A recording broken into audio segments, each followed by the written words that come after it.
நல்ல டேஸ்டியான ரைஸ் கீர் எப்படி செய்யறதுன்னு பார்ப்போம் வாங்க. இதுக்கு கொஞ்சம் பெரிய சைஸ் ப்ரெஷர் குக்கரா எடுத்துக்கோங்க. இதுல 5 டேபிள் ஸ்பூன் அளவுக்கு சீரக சம்பா ரைஸ் எடுத்துக்கோங்க. நல்லா களைஞ்சிட்டு தண்ணியை கம்ப்ளீட்டா வடிகட்டி எடுத்துட்டு இது கூட 1/2 லிட்டர் அளவுக்கு பால், 5 டேபிள் ஸ்பூன் அளவுக்கு சர்க்கரை இதையும் சேர்த்துக்கோங்க. சேர்த்துட்டு ஒரே ஒரு டம்ளரை இந்த மாதிரி சென்டர்ல வச்சிருங்க. வச்சு விட்டீங்கன்னா பால் வெளியில பொங்கி வழியாம இருக்கும். இப்போ மூடி போட்டு மூடி வெயிட்டையும் போட்டுட்டு 20 நிமிஷம் சிம் தீல வேக வச்சு எடுங்க. நல்ல பிரஷர் தானா அடங்கினதுக்கு அப்புறமா ஓபன் பண்ணி பாத்தீங்கன்னா பால் வெளியில வந்திருக்காது.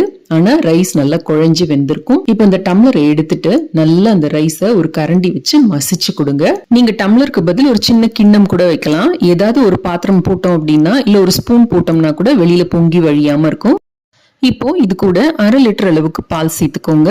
ஒரு கைப்பிடி அளவுக்கு பொடிசா நறுக்குன முந்திரி, பாதாம், நீங்க எந்த நட்ஸ் வேணாலும் சேர்த்துக்கலாம். கூடவே ஒரு சிட்டிகை